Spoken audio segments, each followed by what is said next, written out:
Hello, I'm Jyotika. Welcome to this video. In today's class, we will discuss how to answer Specimen Paper 3 for the Consumer Psychology option for A2. I have previously made a similar video on how to answer clinical psychology questions in this specimen paper. So let's begin with the Consumer Psychology option today. The first question is, Company X knows that customers use compensatory decision making strategies when purchasing expensive items from their website. Suggest two ways that knowledge of compensatory strategies could be used to design Company X's website to encourage customers to purchase an expensive item. First thing, we should realize that this is an AO2 question. Application type means it should be answered strictly with reference to the context given, not descriptively and not evaluatively. Next, we should see the marks that have been assigned. 4 marks for 2 ways. That means the marks will get equally distributed in the 2 ways. One way will count for 2 marks. In each of the ways, how I should organize my answer is, first, name and very briefly describe the way which I am suggesting. Next, I should link it or explain it with context to the scenario. So, using wording from the scenario, I should explain how that way can be applied to design the company's website, because that is the context here. So, before I write my answer, let me just think about which strategies I want to write. When it comes to compensatory strategy, one strategy I have learned about is equal weight strategy. So I would like to propose that first. And to describe it very briefly, I would say this is the strategy in which all features of the product are given equal importance by a customer. Then I have to think, now if I want to sell an expensive product, how do I leverage this strategy? So what I can do is I can present the products on my website with all their features made available to the customer at the time of purchase, so that they can consider every feature, and then they can feel that they have made a wise decision by looking at all features, not only the price which is likely to put them off. Also, to make the answer more concrete, I can suggest some of the features. We should always give concrete examples to show clarity of thinking. So, which features can be presented of the product? Of course, the price, but besides that, the quality, features, reviews, warranty, such things. Okay, another way I would like to suggest is weighted additive strategy could be used. Weighted additive strategy is when customers give more importance to certain attributes than others while buying a product. Your price, like we are seeing, is likely to put off the customer if only price is highlighted. So, whatever else is good in the product besides the price, such as, say, for example, the quality is very good. So, the quality of the product can be highlighted. It can be given more weight on the company's website. Again, to give concrete examples, perhaps by highlighting the quality by including testimonials from users or reviews from other customers, or maybe just clear descriptions of the quality, something like that. So I will make those suggestions when I'm writing. I'm also presenting an answer. I'm actually writing out the answer so that you can see one example of how it is to be written. Your answer does not have to match mine. You could suggest some other strategies also. So this answer is not to be memorized, it's just to be seen how to present the answer, how to organize it mainly. So first I would write one way would be to use the equal weight strategy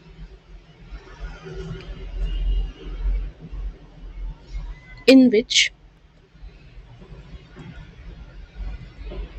all features of a product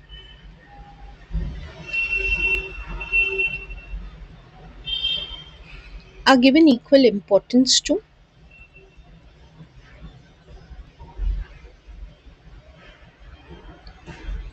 by a consumer. Thus, company X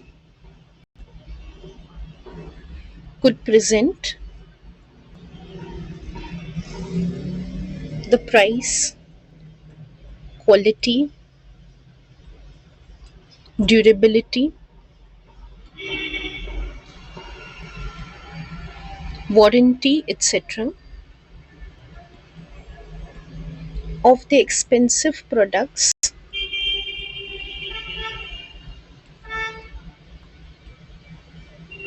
on their website so that customers can feel like they are making a well-rounded decision about the product.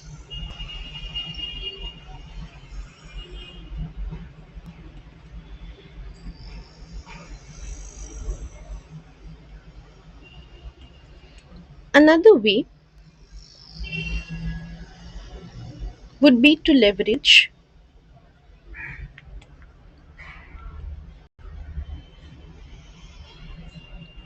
the weighted additive strategy,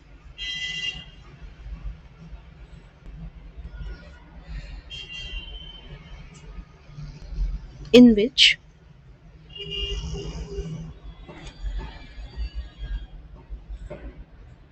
consumers give more importance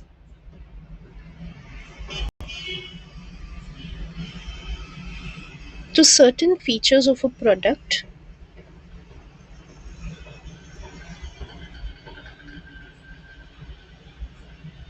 over others. Accordingly, company X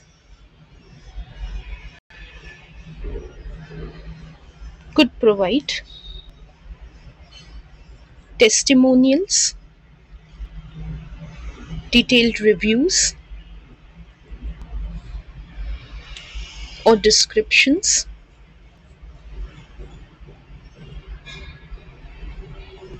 of those features of the expensive products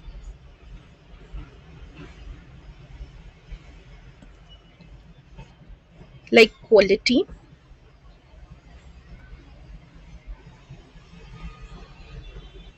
which are likely to be weighted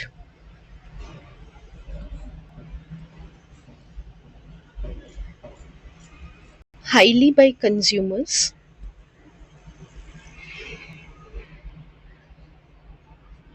who visit their website.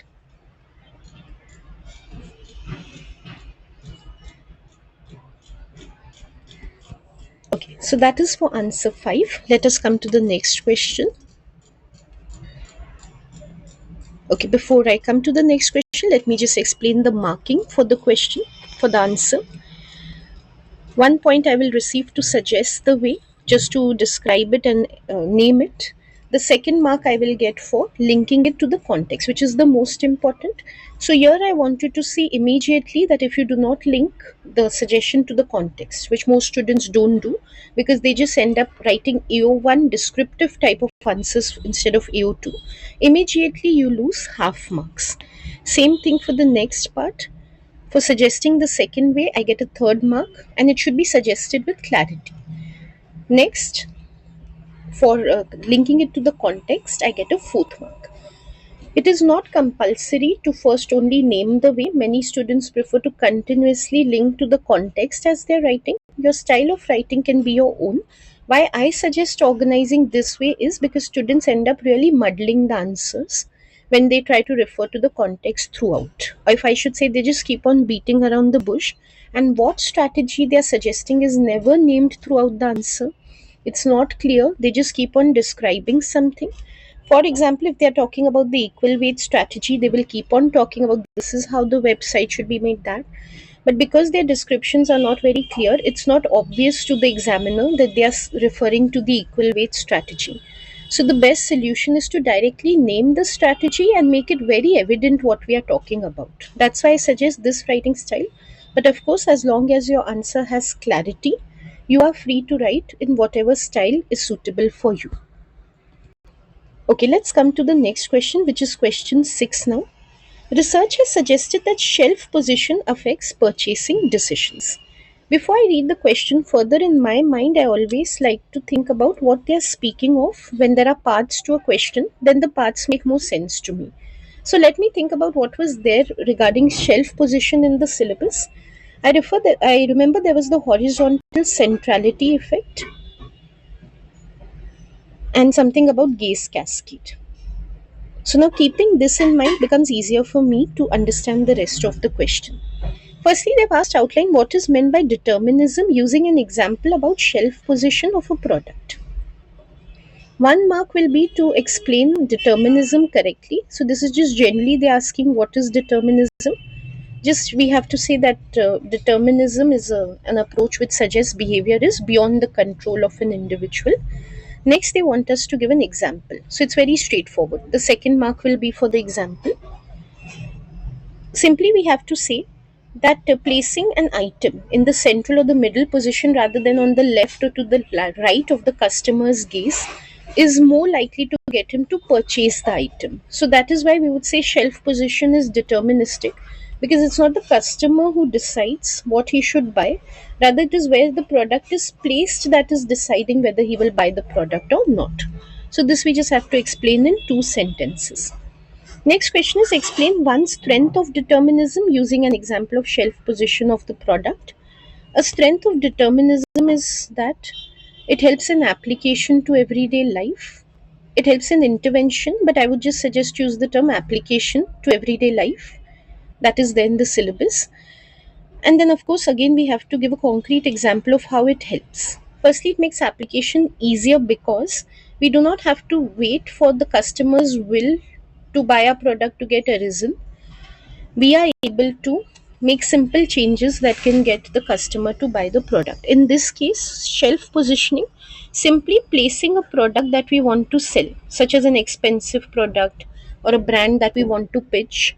Simply placing it in the middle position is all that we have to do to increase sales. So that is a very big strength for the seller of the product or the retailer or the manufacturer, any term we can use. Okay, let's write the answers for 6.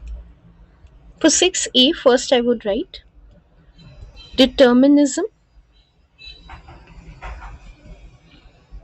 is the approach to behavior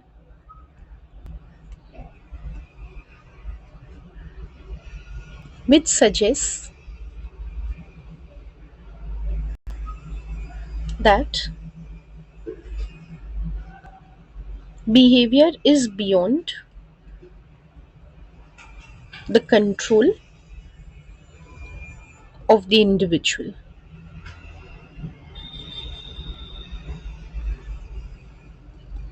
In the context of shelf positioning,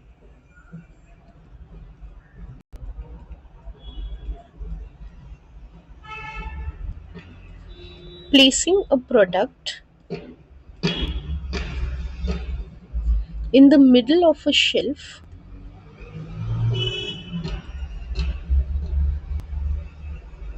rather than to the left or the right side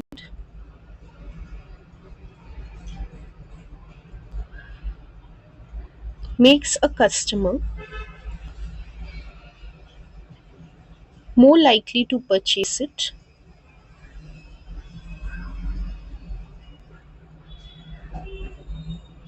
This purchase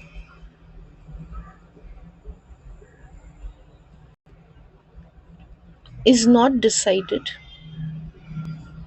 by the customer but rather by the positioning of the product.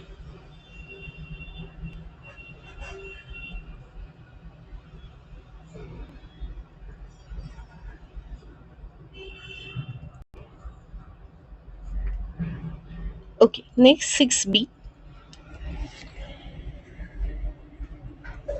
In 6B, we have to give the strength. Okay, before I come to that, how marking will be done for this answer? Again, 1 mark is for explaining what is determinism in general, and 2nd mark is just for elaborating and explaining it in context. Coming to the strength, determinism makes it easy for sellers to increase sales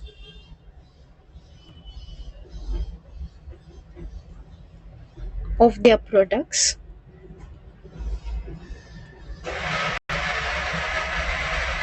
through simple interventions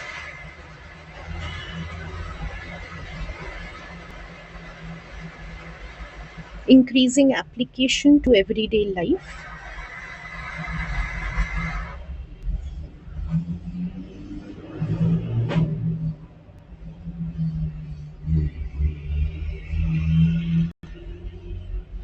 For example, simply placing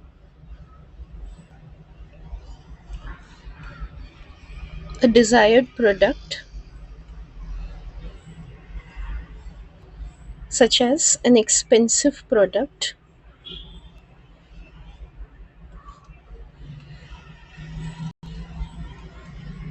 at the center of a shelf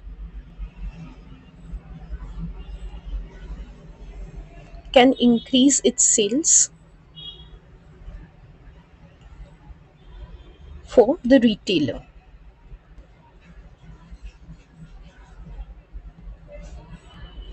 So 1 mark we would receive for suggesting the strength clearly, and second for placing it in the context. That means giving an example from shelf positioning.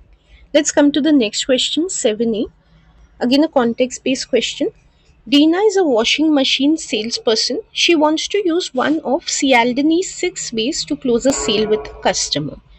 The first question is outline how Dina could use one of 𝗖𝗔𝗟𝗟𝗖𝗛𝗍 6 ways to close a washing machine sale.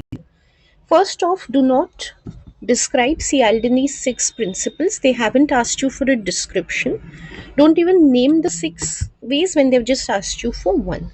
So do not do anything that is going to waste your time in the paper. Be very focused when you're writing the answers.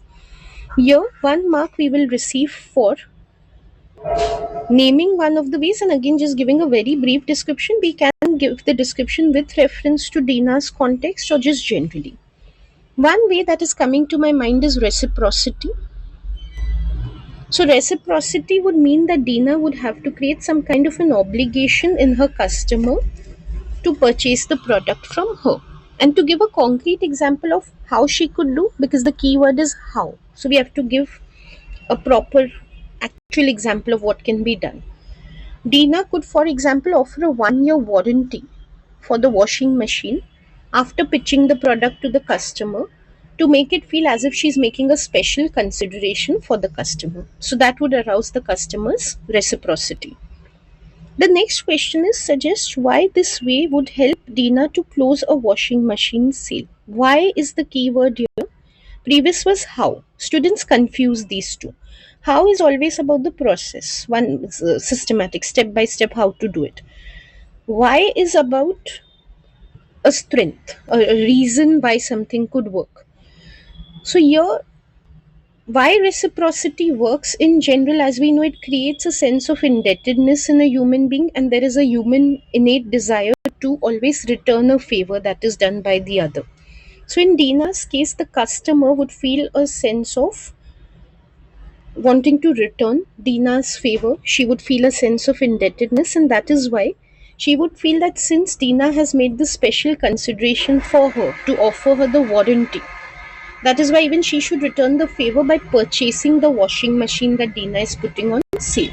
So first, in general, why reciprocity works, we can explain that, and then we can relate it to the example that we have given previously. Next question is explain one weakness of this way of closing a washing machine sale. When it comes to any of 𝗖𝗔𝗟𝗟𝗖𝗛𝗍 6 principles, one prominent issue is that they're all manipulative in nature. And there are 2 ways in which we can take this as a weakness. One, the ethical consideration of deception. So one weakness is we are deceiving a customer in case of reciprocity by making them believe that we are doing a favor to them, or we are making a special consideration for them, whereas that is not the intention. The intention is only to make us sales. So it is ethically questionable. The other way of speaking about how manipulation would be a weakness, which I'm going to take up here, is customers could suspect or detect manipulation if it is not done very convincingly. So, in Dina's case, if the customer suspects that it's being done on purpose, it will just backfire, and rather than increasing sales, rather than closing the washing machine sale, in fact, it will make it less likely that the customer purchases the washing machine than she was originally. So, that can be a weakness here. Amongst other weaknesses, I can think of it being reductionist. That is also a weakness we can offer. Besides the way that a sale is made, there are many other possible factors that can determine success or closing of sales, such as the customer's own budget, their mood, their preferences, such things. So, Cialdini's 6 ways are not the only thing that matter when it comes to closing sales. Okay, let's write these answers. Taking 7A,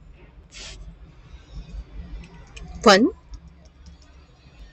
Dina could use the reciprocity principle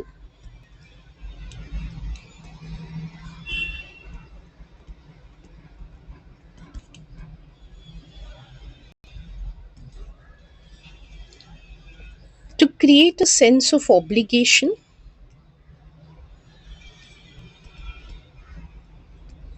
in her customer to close the sale. For example, she could offer a 1 year after sales warranty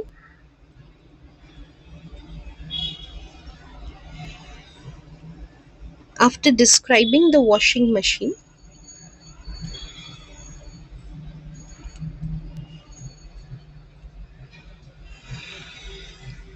to the customer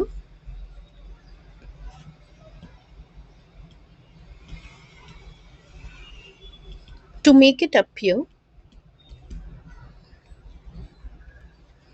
as a special consideration being made for them.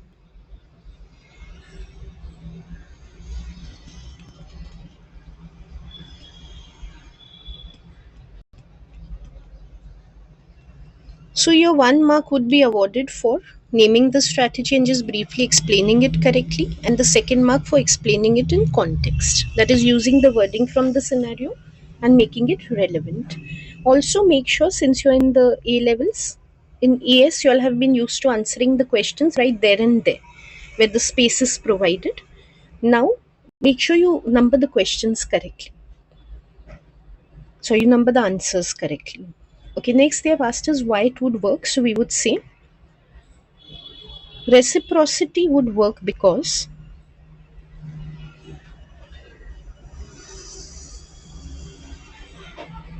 consumers have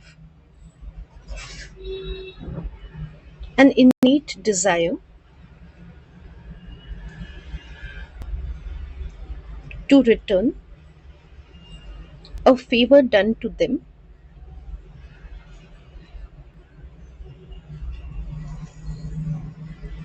due to a feeling of indebtedness.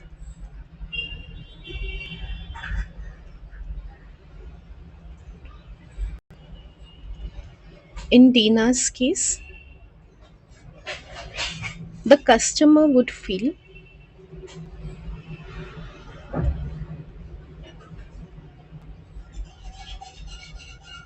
that she could return Dina's favor of offering her a warranty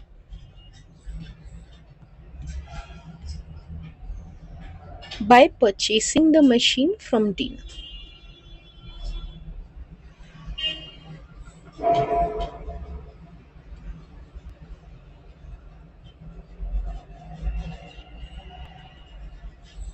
So again, the marking is going to be in the same way. For explaining in general why reciprocity works, a mark, and second, to link it to Dina's context. See how you lose half marks immediately if you do not make the answer relevant to the context. This is why students score very poorly in psychology in general. They simply mug up answers and they write. That should never be the approach. You have to show your understanding. Understanding and critical thinking is key to scoring in your psychology papers. Can be they had asked us for a weakness. So I would suggest reciprocity could be perceived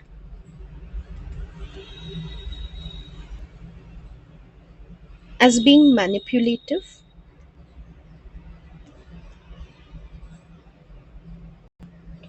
by a customer,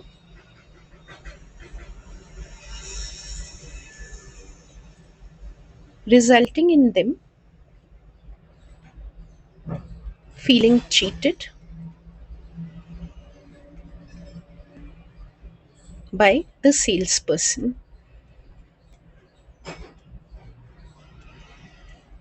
In Dina's scenario, if the customer feels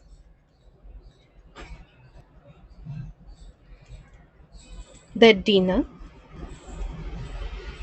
is manipulating them into buying the washing machine,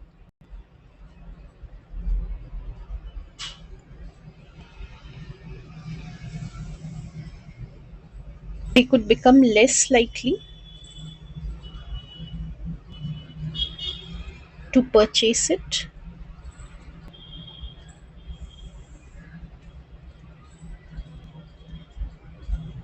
than they were before the offer was made.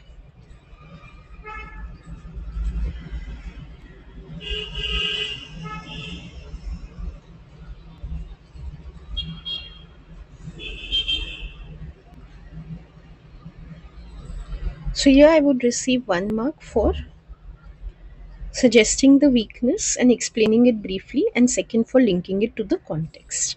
Make sure all your answers have good organization and clarity and that they refer to the context presented. Those are the keys to scoring well on the paper. I will try to soon upload a video on the 6 and 10 marker answers of this specimen paper for consumer psychology soon. If you have any questions or any feedback about the video, you will have to put it in the comment section below. I will not answer any personal messages given to me through any medium for this video. Thank you for watching this video. Until next time.